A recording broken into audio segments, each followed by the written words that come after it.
tirada leh ku bahoobay dalada dawadaag xaafadda Axmed Dhagax iyo komishanka May ilaa maanta casarkii kulaa halka taagnaa hooyooyinka u badan hawlahoodii iyo guryahoodii bayraha badan ka jirto taageerada iyo kalgacalka xisbiga iyo murashaxiinta u hayaan muujiyay aad iyo aad baanu idinku mahadnaqaynaa xisbi ahaan iyo murashax ahaan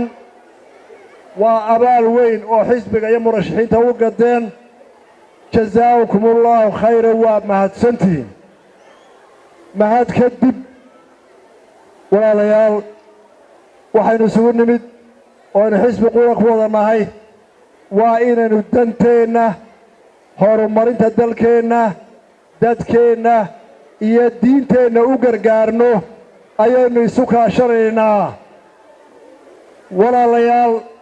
waxaynu kulmiye ku nahay ooaynu isku raacaynaa innaga oo ilaalina cadaaladda oo aan dhexdeenna isdulmin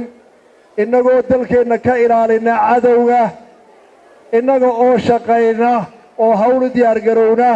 oo mustaqbalka carruurteenna wax u qaban oo u dhisna oo weliba haweenku way shaqeeyaan oo eed ma lahee raggu qaadka iyo hadaltirada iyo maqaaxi fadhiga iska daayuu hawl u fayto uu hooyooyinka la shaqeeyaan leh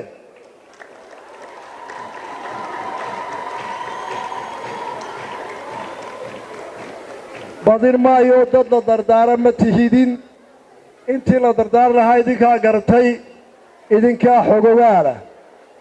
dhibaatooyinka jira gabadhii halkan ka sheegtay waddana'aanta leh caafimaad xumada leh inshaa allaahu waynu ka bixi oo inagoo wada jirnaa kolba intii tamarteennu tahay aynu qabsan doontaa iyadoon hagaar lahayn taan idiin sheegayaa waa taa walaalayaal cidna laydinka hormarin maayo wixii danteennu tae la qaban karo isuna sheegi maynaa waxaan jirin iyo waxaa maaragtay la boombooniya odhan maynee wixii xaqiiqo ah oo run ah ayaynu wada qabsan doonnaa qabo mid baanu saxayaa wasiirka qabiyo tire hal baanu saxayaa maxamed ibraahimow laba hal kale haddaa isma qabtaane marka heer qaran iyo gurmad qaran laga hadlaayo waa laydin xamanayey iyo waa Axmed Dhagax isma qabtaane kala daa labadaa Axmed Dhagax waa la yaqaanaaye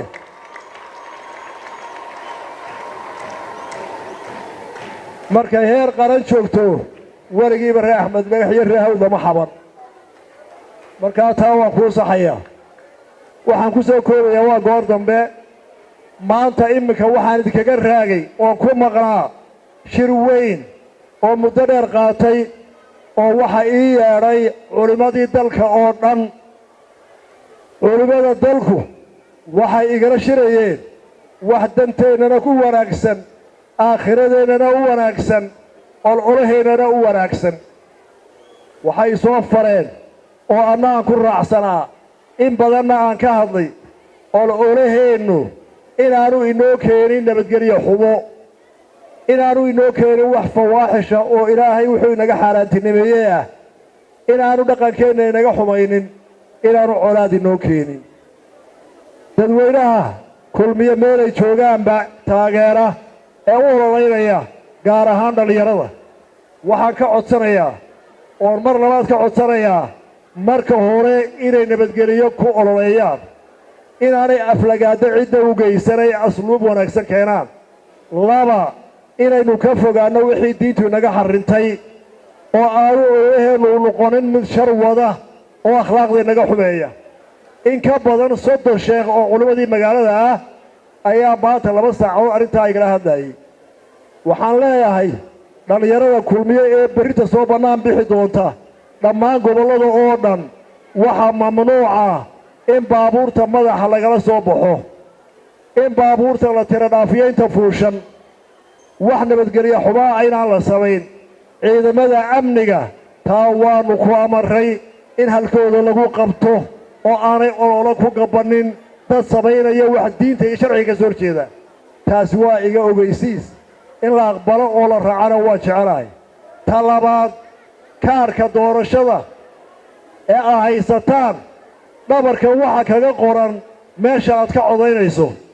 dhalinyarada wax akhridaa dadka waayeelka ah ha u sheegto oo ha akhrida kaarka halkay la tegayaan ee qofka waayeelka iyuu kaarka la warwareegin ugu dambayntii mar labaad waxaan idinka mahadnaqayaa taageerada xooggan ee aad maanta noo muujiseen haddaannu xisbiga nahay waxaan u mahadnaqayaa ciddii soo abaabushay oo uu kow ka yahay ibraahim daahir dubbad oo uu ka mid yahay khadar oo uu ka mid yahay wasiirku aad iyo aad baan dhammaantiin idinku mahadnaqayaa jasaakum allah khayr wasalaamu calaykum waraxmat ullaahi wabarakaatuh